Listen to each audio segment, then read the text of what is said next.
É tão bom saber também que nós temos, neste momento, agora ao vivo, centenas, milhares de pessoas que também estão conectados conosco aqui. Deus te abençoe.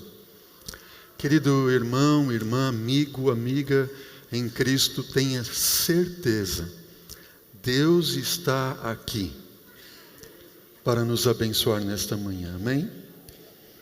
Você veio buscar a Ele, pode ter a certeza de que você não sairá daqui vazio. A graça do Senhor está aqui, amém?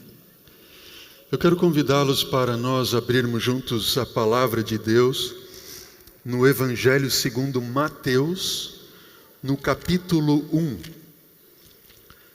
Mateus, capítulo 1, primeiro dos 4 evangelhos,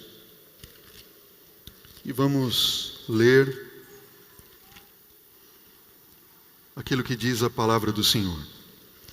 Eu quero pedir para você aquilo que tenho pedido na maior parte das mensagens que Deus permite que eu traga a vocês, que a partir desse momento você deixe a Bíblia aberta, combinado?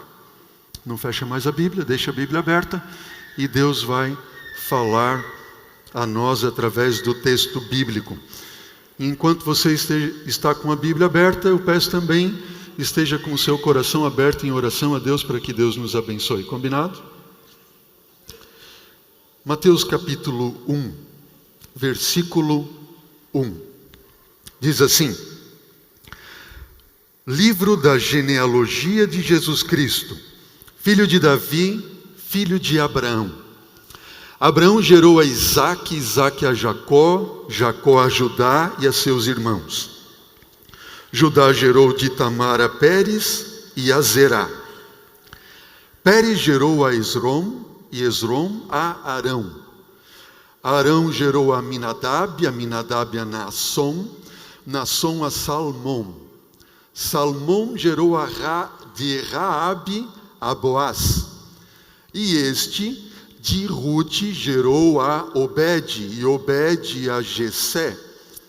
Jessé gerou ao rei Davi, e o rei Davi a Salomão, da que fora mulher de Urias. Salomão gerou a Roboão, Roboão a Abias, Abias a Asa. Asa gerou a Josafá, Josafá a Jorão, Jorão a Uzias. Uzias gerou a Jotão, Jotão a Acás, Acás a Ezequias. Ezequias gerou a Manassés, Manassés a Amon, Amon a Josias. Josias gerou a Jeconias e a seus irmãos no tempo do exílio na Babilônia. Depois do exílio na Babilônia, Jeconias gerou a Salatiel, Salatiel a Zorobabel. Zorobabel gerou a Abiúde, Abiúde a Eliaquim e Eliaquim a Azor. Azor gerou a Sadoc, Sadoc a Aquim, Aquim a Eliúde. Eliúde gerou a Eleazar, Eleazar a Matã e Matã a Jacó. E Jacó gerou a José, marido de Maria, da qual nasceu Jesus, que se chama o Cristo. De sorte que todas as gerações, desde Abraão até Davi, são 14, desde Davi até o exílio em Babilônia, 14, e desde o exílio de Babilônia até Cristo, 14. Uau! Nós acabamos de ler aquele que talvez seja o capítulo da Bíblia mais rejeitado, do Antigo Testamento talvez. Quando a gente chega na Bíblia em genealogia, o que a gente faz normalmente? Pula, é ou não é verdade? Quantos já pularam genealogia ali quando está lendo a Bíblia? Ixi! Você olha para aquela genealogia, né? É uma montoeira de nome ali. E que você pula, eu não... Mas eu quero dizer para vocês que Deus tem um propósito por trás das genealogias. Especialmente essa de Mateus. Sabe, eu venho de uma família, eu sou o quarto de 5 filhos. Imaginem, né? O carro do meu pai era o Dojão. Alguns lembram do Dojão, né? E depois foi a Belina. Porque foram crescendo, né? E tinha que pôr no porta-mala. Naquele tempo podia pôr no porta-mala os filhos, né? E o meu pai, né, chefe de uma família de 5 filhos, os filhos iam pedir as coisas para ele, e ele dizia o quê? Dizia: filho, dinheiro não dá em árvore, filho. O que você está pensando? O dinheiro, de fato, não brota em árvores.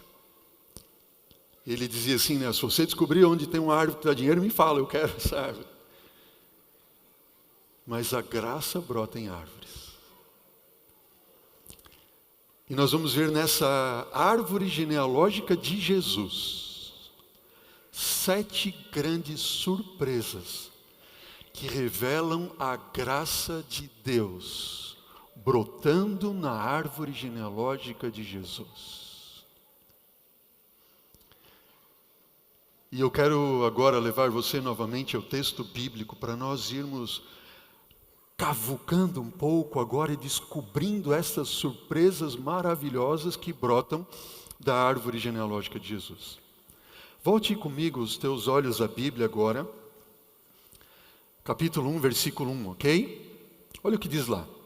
Diz: livro da genealogia de Jesus Cristo, filho de Davi, filho de Abraão. Nós não temos nenhuma surpresa aqui, não é verdade? Mas o interessante é que Mateus, quando ele começa a escrever o seu livro, o seu público principal, que eram os judeus, ok? Então ele começa dizendo o quê? Este é o livro da genealogia de Jesus Cristo. Ele é quem? Filho de Davi, filho de Abraão. Mateus jamais escreveria uma palavra sequer acerca de Jesus se ele não tivesse como provar de que o Messias de quem ele estava se referindo, o Cristo, Jesus Cristo, era de fato o Messias da profecia bíblica. Ok? E ele tinha que ser um autêntico filho de Davi, filho de Abraão. E agora então ele vai provar isto através da genealogia. Versículo 2, olha o que diz lá. Diz assim: Abraão gerou a Isaque, Isaque a Jacó, Jacó a Judá e a seus irmãos. Alguma surpresa aqui? Não. É bem verdade que tanto Isaque, Jacó, Abraão precisavam da graça de Deus, é ou não é verdade? Mas nós não temos nenhuma surpresa aqui. Agora o versículo 3, olha o que diz lá. Judá, no entanto, gerou de quem, igreja? A Judá gerou de Tamar, a Pérez e a Zerá. Pérez gerou a Esrom, e Esrom gerou a Arão. Opa! Tamar. Número 1.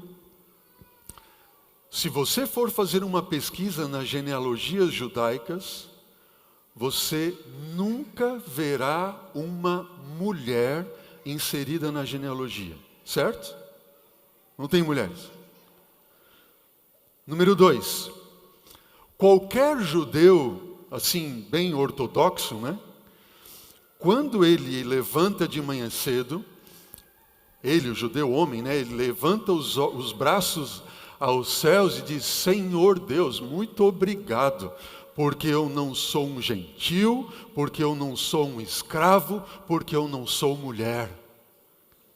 Alguém já fez essa oração? Não? Espero que não, né? Judeus oram assim. É comum isso. Não aparecem mulheres em genealogia. As mulheres não são valorizadas por esse motivo. E revela este motivo a isto. E o terceiro ponto é que Mateus, quando ele insere mulher na genealogia de Jesus, ele insere as figuras mais duvidosas. Ele não coloca figuras de mulheres como quem? Vamos pensar, Sara não aparece Rebeca, não aparece Raquel, que seriam assim figuras proeminentes até femininas da história da genealogia judaica. É ou não é verdade? Ele colocou Tamar. Pensa comigo, quem foi Tamar? Eu aposto com vocês que não tem nenhuma criança aqui que ouviu falar da história de Tamar. Porque a história de Tamar ela não é contada na escolinha infantil da igreja. É ou não é verdade? E você também não vai encontrar um livrinho de história infantil contando a história de Tamar. Por quê? Porque vejam, Judá tinha 3 filhos, certo? E aí o mais velho encontrou uma moça linda, bonita, casou-se com ela, mas a Bíblia diz que porque ele tinha uma conduta errada, porque ele era mau, então Deus enviou um juiz sobre ele, ele perdeu a vida. Morreu. E aí, na lei do levirato, dizia o quê? Que o segundo filho, deveria então casar-se com a viúva, ter filhos com ela, e o primogênito teria o nome de quem? Do seu irmão mais velho. E este então, segundo filho de Judá, casou-se com Tamar, e ele tinha uma conduta sexual errada. Então Deus, desaprovando isso, mandou um juiz sobre ele, e ele também o quê? Morreu. E Judá tinha um terceiro filho, filho mais novo. E ele pensou o seguinte: misericórdia, o que tem essa mulher? Já dei 2 filhos para ela, morreu os 2, agora se eu der o próximo... Ele disse o quê? Vai para a casa do teu pai e fica lá. E arranjou uma desculpa dizendo o quê? Até que o menino cresça. E depois... Só que o menino cresceu e o pai não deu ele como filho, como esposo para ela, certo? E o que Tamar fez? Você deve lembrar da história, que ela então, sabendo por onde ele ia passar, certo dia, colocou um véu sobre a sua face e fingiu-se de quê?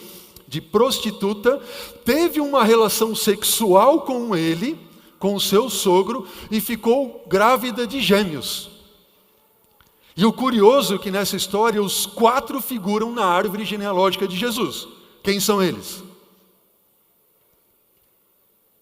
Judá, o sogro. A nora. A relação que os 2 tiveram, da qual nasceram 2 filhos, que eram para ser seus netos, mas que de fato foram seus filhos.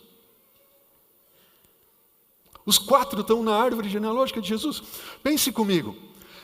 A história de Tamar nos revela que a graça está disponível para aqueles que não se sentem amados. Amém? Sabe o que isso significa? Que existe lugar na árvore genealógica de Jesus para aqueles que não se sentem amados ou que se sentem rejeitados. Eu sei que eu falo para alguém nesta manhã que certamente se sente rejeitado. Rejeitado pelos seus pais. Talvez uma esposa que não se sente amada pelo seu esposo. E nessa história de Tamar é tão interessante, queridos. Tamar se fingiu de prostituta, mas existem esposas que, lamentavelmente, quando têm uma relação com o esposo, se sentem como prostitutas. Porque ele não dá atenção para ela, ele só briga com ela, ele é ruim com ela. Mas quando ele quer satisfazer os seus desejos carnais, ela cede para ele e se sente terrivelmente usada. Alguns homens compram o favor das suas esposas, levando-as para comprar algumas coisas, dando-lhes presentes. Mas fora esse momento isolado,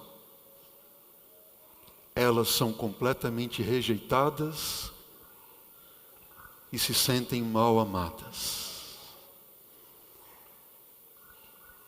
Talvez eu esteja falando aqui para um filho que sempre buscou a aprovação, o favor dos pais, mas sentiu-se rejeitado por toda a vida, ou ainda se sente rejeitado, que os pais não amaram.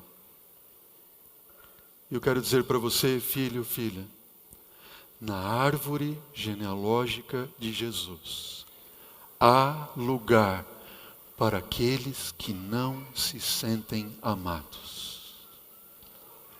Deus prova através de Tamar: eu não rejeitei você. E inclui ela na árvore genealógica de Jesus.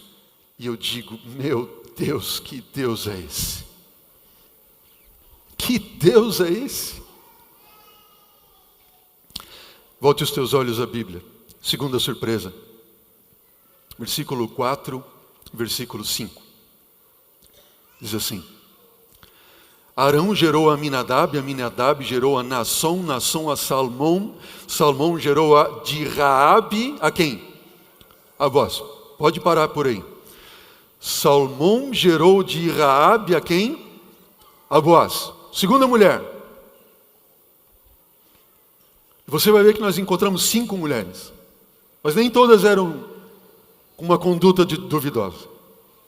Mas essa mulher, Raabe, um pouquinho diferente de Tamar, ela não se fingia de prostituta, como Tamar se fingiu de prostituta, certo? Ela sim era uma autêntica prostituta cultual de Jericó. Certo? E você lembra que 2 espias foram espiar Jericó e estavam na casa de Raabe. Alguns devem pensar assim, o que aqueles homens foram fazer na casa de uma prostituta? Se coloquem no lugar deles, imagine uma cidade que de repente chega 2 estranhos, e onde é que eles vão? Eles vão no lugar onde os estranhos e estrangeiros vinham lá, e eles foram ali. Só que Raabe não viu neles somente 2 viajores estrangeiros. Não, ela viu neles 2 mensageiros do céu. Um pouquinho diferente, não é verdade? Pense comigo. Olha o que diz a Bíblia no livro de Josué acerca do testemunho de Raabe, acerca deles, diz assim: bem sei que o Senhor deu a esta terra a vocês e que o pavor de vocês está causando, sobre nós e caiu sobre nós, e que todos os moradores da terra estão se derretendo de medo.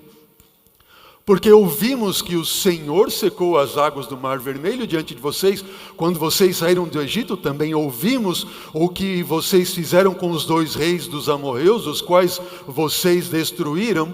E quando ouvimos isto, o nosso coração se derreteu. Todos ficamos desanimados por causa da presença de vocês, porque o Senhor, o Deus de vocês, é Deus em cima nos céus e Deus o quê? Embaixo na terra. Opa, quantos ouviram falar acerca deles? Nós ouvimos, o povo ouviu, a cidade de Jericó ouviu, e quando ela viu diante de si aqueles 2 homens que vinham deste grupo, o que aconteceu? Diz assim, eu sei quem vocês são, eu sei quem é o Deus de vocês. E o livro de Hebreus testifica dizendo o quê? Pela fé, Raabe, a meretriz, não foi destruída com os desobedientes, porque acolheu os espias em paz. Quantos tiveram fé em Jericó? Quantos ouviram acerca do Deus de Israel? Ela teve fé. Raabe. O que nos revela Raabe acerca da árvore genealógica de Jesus? Que a graça está disponível para os pagãos, os incrédulos, para aqueles que não acreditam em Deus. Existe um lugar na árvore genealógica de Jesus para aqueles que têm duvidado da existência de Deus. Amém? Olha para mim, igreja. Falo para alguém que tem um filho que entrou na faculdade e esse teu menino sempre andou contigo ao teu lado na igreja desde pequeno. Esteve na escolinha, cantou os hinos da escolinha, participou da cartinha missionária, cantou no coralzinho da igreja, foi aventureiro, foi desbravador. De repente ele entrou na faculdade e se afastou dos caminhos do Senhor, e ele simplesmente se tornou agora um ateu, não acredita mais. E o seu coração se derrete. Eu quero dizer para você, em nome de Jesus, existe lugar na árvore genealógica de Cristo, mesmo para aqueles que se declaram pagãos e incrédulos.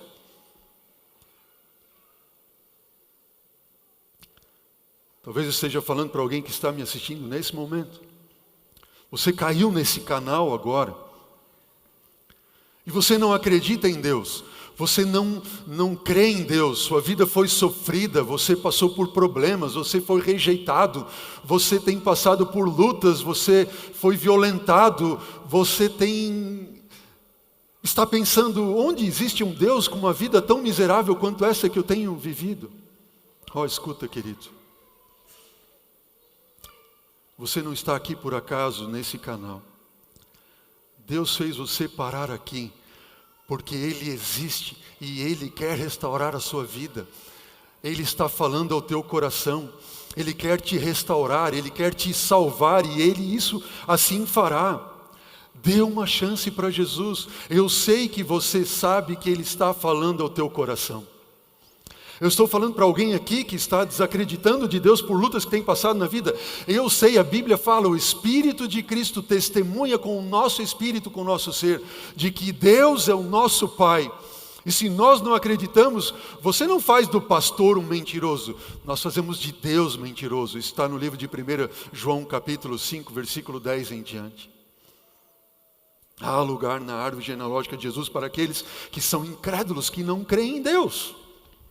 Deus vai salvar. Amém. Terceira surpresa. Versículo 5. Vamos continuar. 5 e 6. Que diz lá: Salmão gerou de Rabi a Boaz. Esse gerou de quem? De Ruth, mais uma mulher. Gerou a Obed, Obed gerou a Jessé. Ruth. Pera um pouquinho. Eu tenho Tamar, que se fingiu de prostituta. Eu tenho Raabe, que era uma prostituta, que está na árvore genealógica de Jesus. E agora aparece Ruth. E diz que ela era Ruth o quê? A Moabita. Ruth era uma Moabita. Aí você pensa assim comigo, tá bom, pastor, mas quem eram os Moabitas? Quando nós vamos ver na Bíblia, quem foram os Moabitas, daqueles de quem descendem, a Ruth descende, certo? A gente vai ver que os Moabitas, eles eram filhos de quem? Quem lembra? De Ló. Moabitas eram os filhos de Ló, certo? Lembra da história quando Ló saiu o anjo puxou Ló, sua esposa e suas duas filhas da cidade de Sodoma e Gomorra ali que seria destruído. E aí lá pelas tantas a esposa olhou para trás e ela virou uma estátua de sal, porque o anjo havia advertido, não deveria olhar para trás. E Jó foi então com as suas duas filhas, eles habitaram em uma caverna. E certo dia a mais velha falou para a mais nova o quê? Nós vamos ficar morando aqui com o nosso pai nessa caverna e nós não vamos ter descendência. Vamos fazer o seguinte, vamos dar um pileque no nosso pai, deram um vinho para ele à noite, ele vai ficar bêbado, então eu vou deitar com ele. E foi isso que aconteceu, deixaram Ló bêbado, ele se deitou com a filha, teve uma relação incestuosa, não é verdade? E ela ficou grávida. No dia seguinte, a mais velha chegou e disse assim, essa noite é a sua vez, nós vamos embriagar o papai de novo, você vai deitar com ele. As duas ficaram grávidas.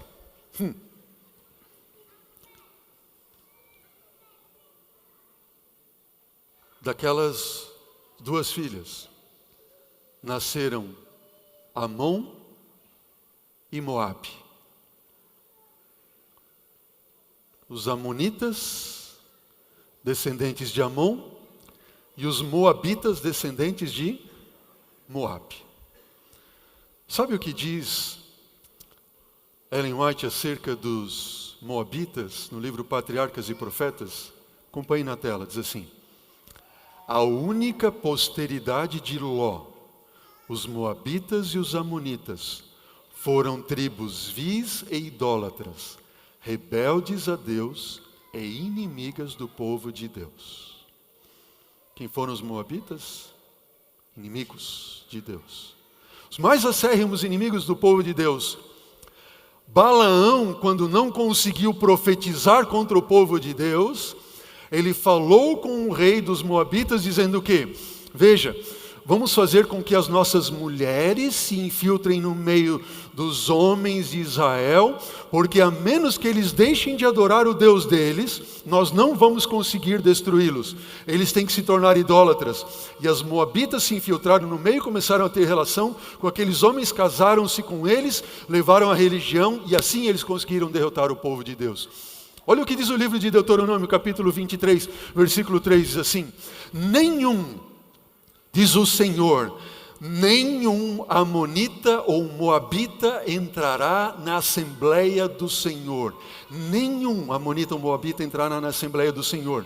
Nem ainda sua 10ª geração entrará na Assembleia do Senhor. Eternamente não entrarão. Mas espera um pouco. O livro de Deuteronômio, Deus está dizendo o quê? Nenhum moabita ou amonita vai entrar diante da Assembleia de Deus. Vai vir diante de mim para me adorar. Eles estão extirpados da minha graça, longe da minha graça. Juízo sobre eles. De repente, na árvore genealógica de Jesus aparece Ruth, a moabita. Sabe o que isso nos revela?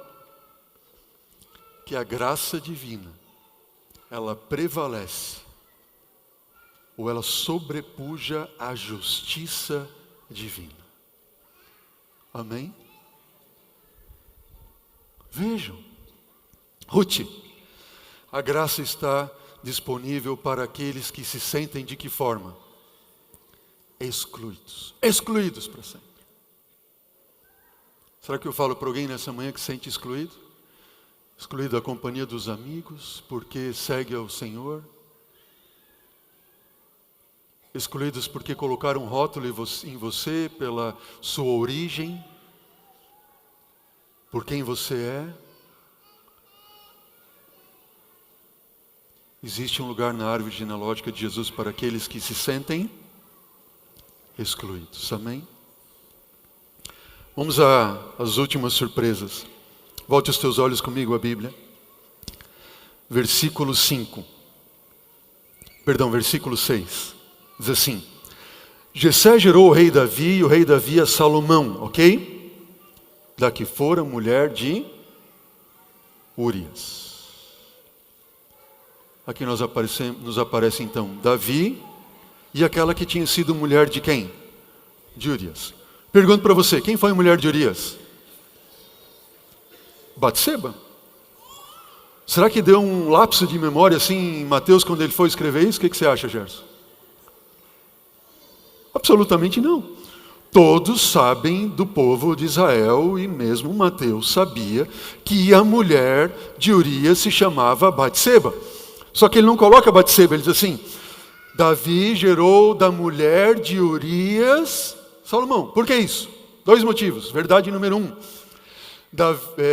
Mateus estava ressaltando a verdade de que aquela mulher não era mulher de Davi. Ela pertencia a outro homem.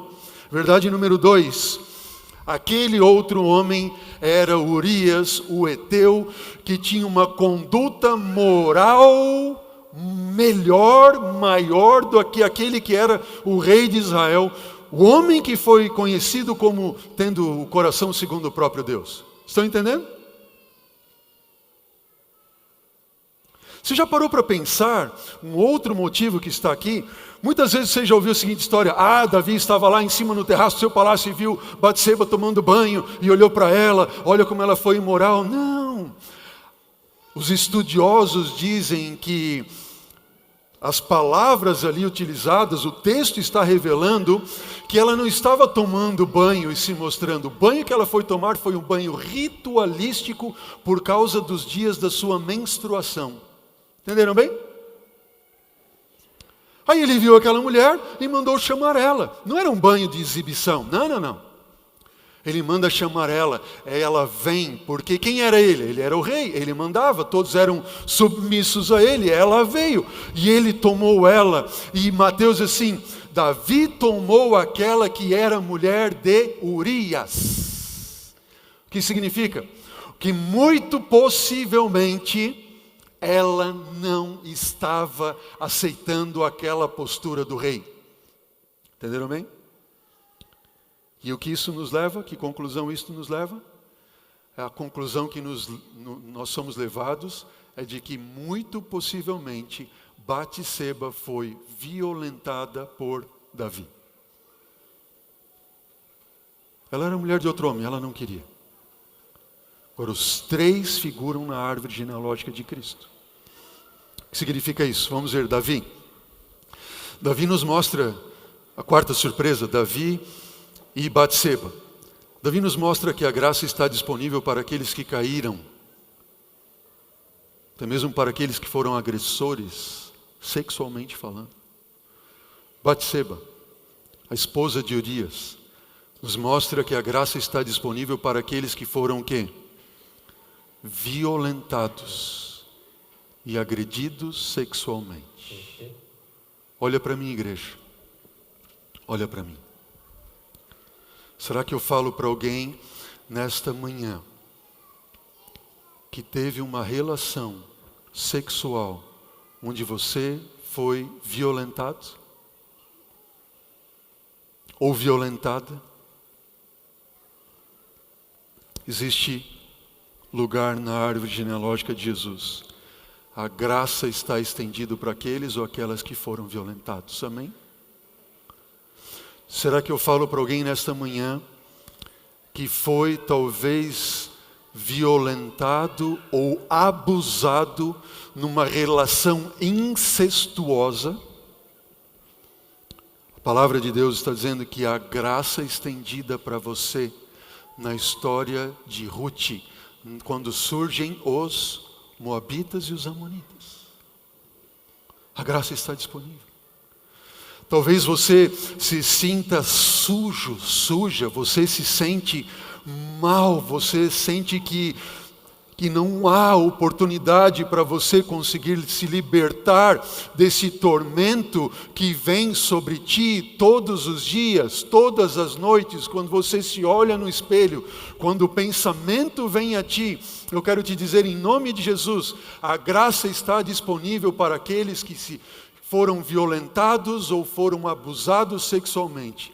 Aliás, a propósito, o que a palavra de Deus está nos dizendo que na árvore genealógica de Jesus brota a graça para aqueles que tiveram problemas de toda ordem sexual. Amém. Amém.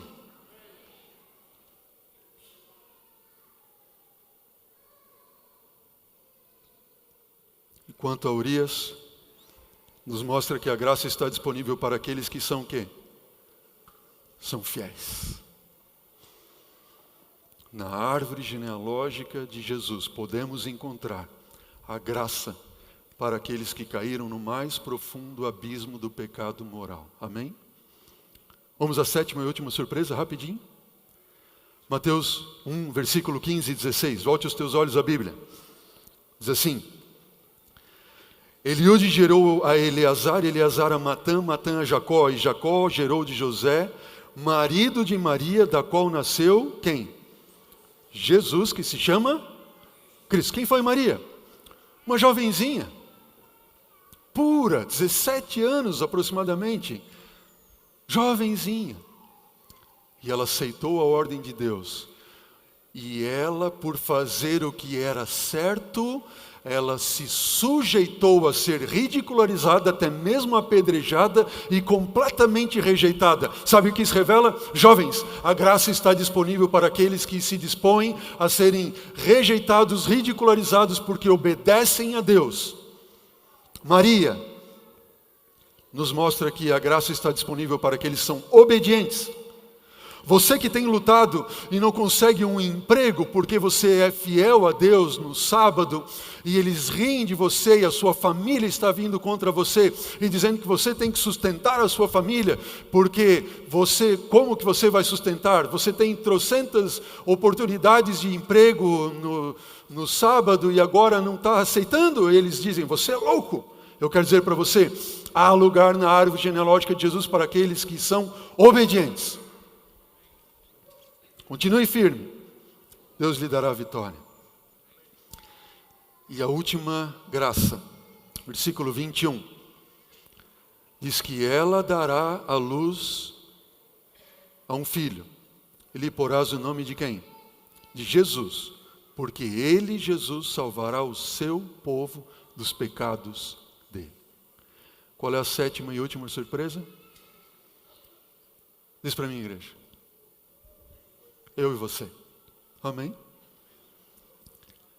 Porque de toda essa árvore genealógica vem quem? Jesus. E ele veio para salvar a todos nós de todos os nossos pecados.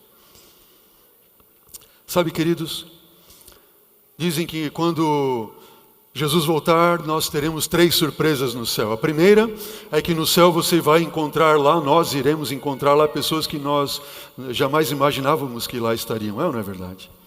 A segunda surpresa é que nós não encontraremos lá pessoas que nós tínhamos certeza de que lá estariam. E a terceira surpresa é que você vai estar lá.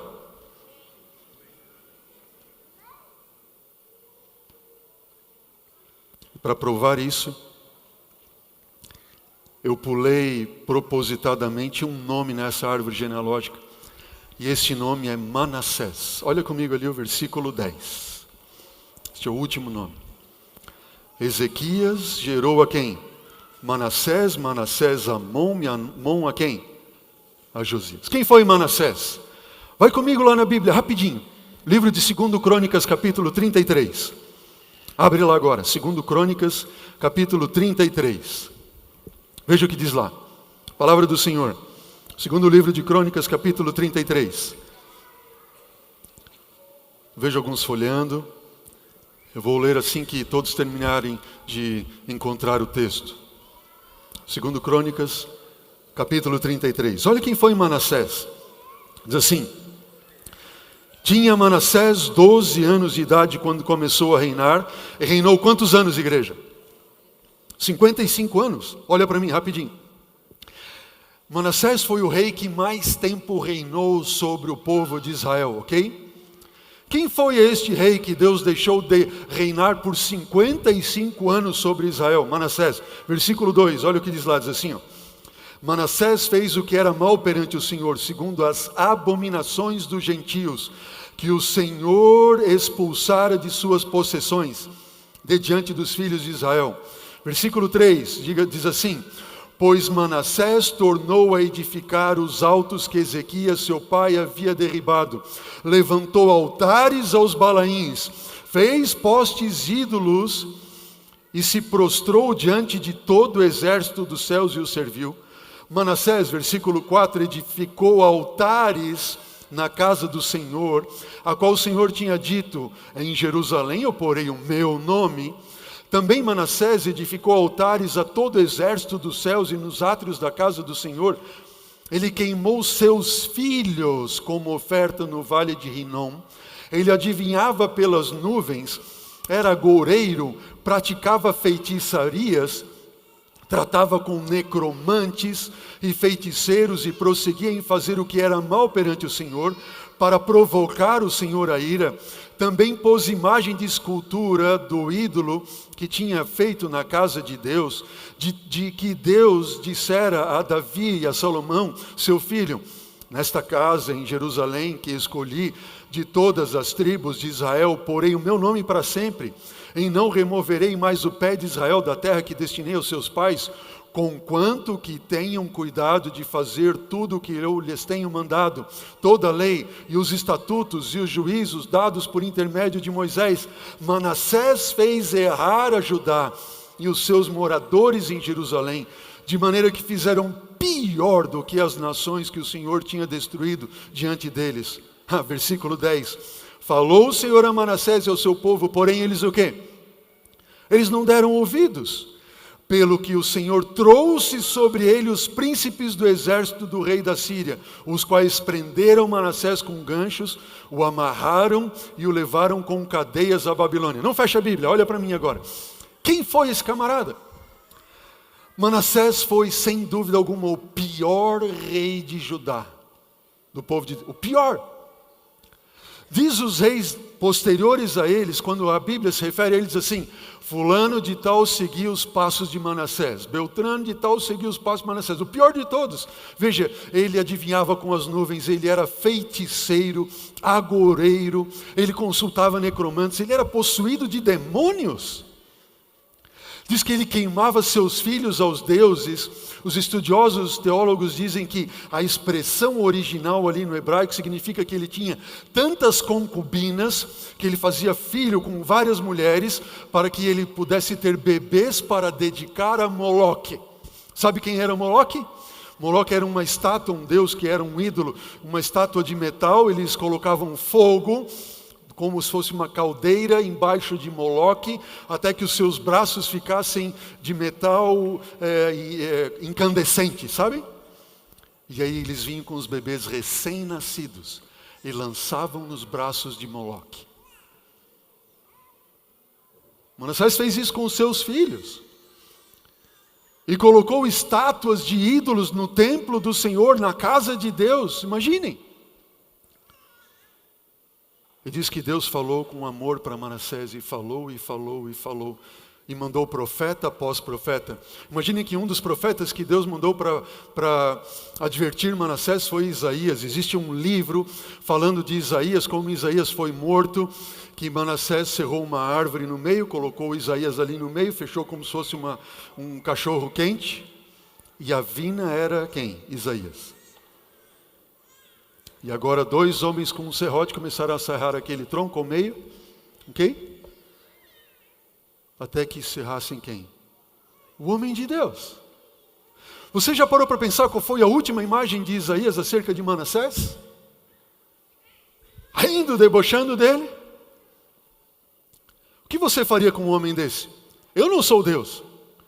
Mas se eu fosse Deus com essa cabeça que eu tenho aqui, a Bíblia diz que não tem inferno, tá bem? Mas se eu fosse Deus, eu acho que eu criava um inferno só para lançar o Manassés. Ou não é verdade? Pensa um indivíduo ruim. A gente fala assim, pensa um bicho ruim, né? Só que o que Deus fez? Deus mandou os assírios, e a Bíblia diz que os assírios então colocaram um gancho, uma argola no nariz dele, e as figuras assírias mostram eles, os cativos sendo levados, sendo puxados por uma corrente, mãos amarradas atrás, nus. E assim foi Manassés de Jerusalém a Babilônia. E quando chegou lá em Babilônia, olha o que aconteceu, diz a Bíblia. Diz o seguinte, versículo 12, 2 Crônicas 33, 12, assim. E ele, angustiado, fez o quê? Suplicou deveras ao Senhor seu Deus, e muito se humilhou perante o Senhor Deus de seus pais. Olha para mim, antes de ler o próximo versículo. Ele ora a Deus. Manassés orou ao Senhor. E ao ele orar a Deus, ele pede então clemência a Deus e perdão. E o que Deus faz então nesse momento? Ah, você fez tudo de errado, matou meus profetas, fez o povo pecar, levou todos eles a caírem. Agora você vem pedir para mim? Sofra. Foi assim que Deus respondeu para ele? Foi assim? Não. Olha o que diz a Bíblia. Versículo 13. Diz assim, fez-lhe oração e Deus se tornou favorável para com ele. Amém? Deus foi favorável com ele.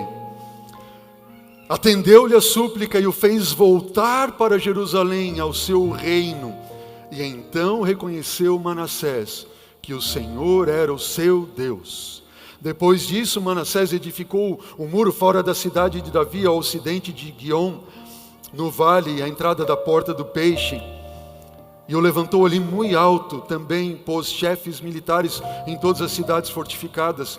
Manassés tirou da casa do Senhor os deuses estranhos, e tirou os ídolos, como também os altares que tinha edificado no monte da casa do Senhor, em Jerusalém, e os lançou para fora.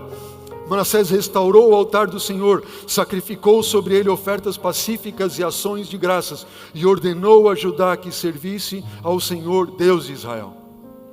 O que acontece? Nenhum foi tão longe como Manassés. Mas na árvore genealógica de Jesus diz que a graça está disponível para todos os pecadores, mesmo os piores dentre eles, mesmo os piores. Inclui prostitutas, abusadores, pecadores de toda sorte, feiticeiros, agoureiros, necromantes, todos eles, amém? Absolutamente todos, a graça do Senhor alcança todos. Que maravilhosa graça é esta! E talvez você esteja pensando assim, não pastor, mas essa árvore genealógica é de quem? É a árvore genealógica de Jesus, eu não faço parte dela, não. Como que eu faço parte dela? O pecado brotou por causa de uma árvore, através de uma árvore, mas a graça brota em árvores. A graça brota em árvore genealógica de Jesus. Se você pensa que não faz parte dessa árvore, olha o que diz a Bíblia, não eu. Gálatas diz, porque todos vocês que foram batizados em Cristo Jesus, foram revestidos de Cristo, amém? E aqueles que foram batizados, que aceitaram o sacrifício de Jesus na cruz do Calvário, foram revestidos de Jesus, diz assim, então assim não pode haver nem judeu nem grego, nem escravo nem liberto, nem homem nem mulher, porque todos os que foram batizados em Cristo Jesus, foram revestidos dele.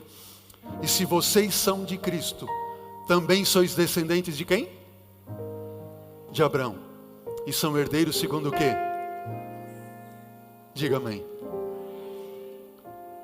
Quem aqui aceita Jesus como seu Salvador, pessoal? Levante a mão. Se você ainda não é batizado ou batizada, tome essa decisão, cele a sua vida com o Senhor, revista-se com o manto da justiça de Cristo, e você é enxertado na árvore genealógica, sendo também filho de Abraão e herdeiro segundo a mesma promessa. Mesma promessa. Na cruz, Jesus semeou uma outra árvore genealógica, com a sua própria morte, e a regou com o seu próprio sangue. Há lugar para todos na árvore genealógica de Jesus, amém? Sabe o que é isso? Esse é o efeito da graça. A graça de Deus, quando ela entra em nossa vida, ela habita no templo que é o templo do Espírito Santo de Deus. A graça, ela expulsa para fora o quê? As trevas que estão rondando a tua alma. A graça, ela nos traz paz, ela nos traz perdão, ela nos garante o céu.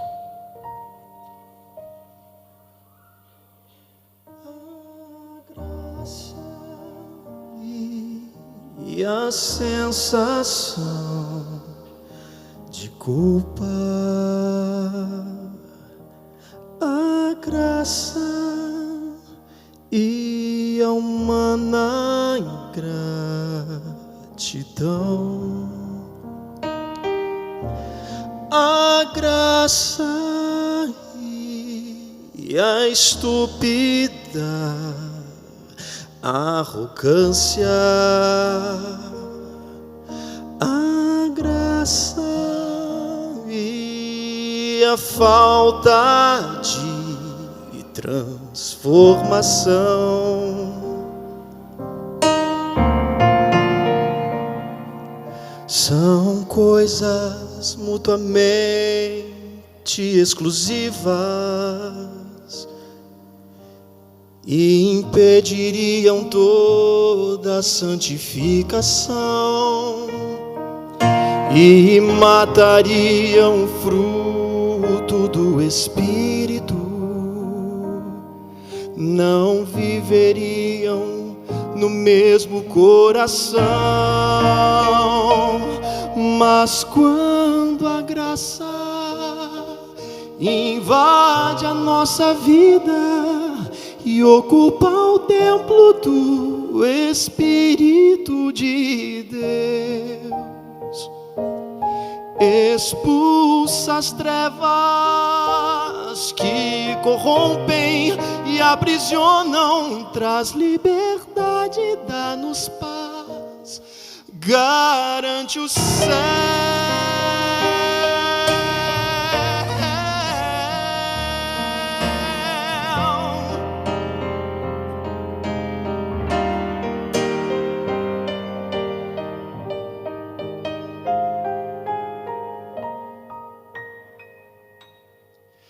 A graça e a incerteza de estar salvo,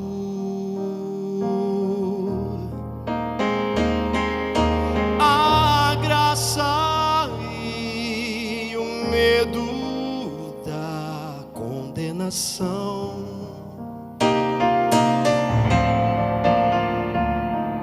a graça e o espaço dado ao erro,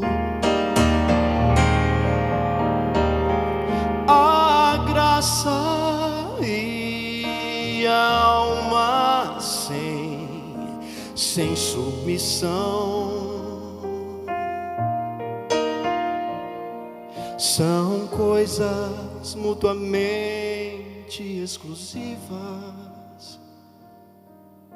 e impediriam toda santificação e matariam o fruto do Espírito,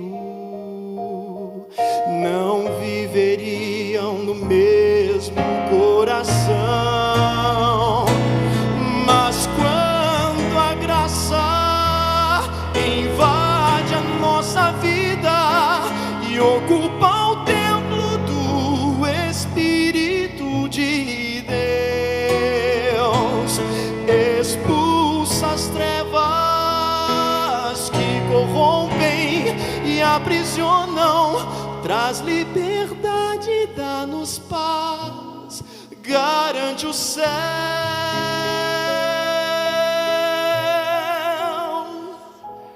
traz liberdade, dá-nos paz,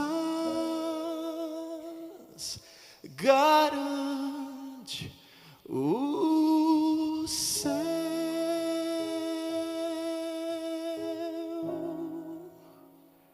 Amém? Aceite essa graça e permita que o efeito dela seja visto na tua vida. Vamos ficar em pé para nós orarmos? Querido Deus, que essa graça, Pai, seja derramada sobre nós agora, Senhor, a cada dia, a todo instante. Não permita, Senhor, que o inimigo venha nos acusar como tem acusado, de que somos tão fracos, que fomos tão longe que não há mais chance para nós. Não, não. Nós vimos que a tua graça alcança todos, Senhor, e te louvamos por isso. Salva esta igreja, Pai. Cubra-nos com esta graça que invade a alma, que transforma a nossa vida, que traz-nos paz, que nos garante o céu. É o que eu te peço, Senhor. É o que nós juntos te pedimos em nome de Jesus. Amém. Amém.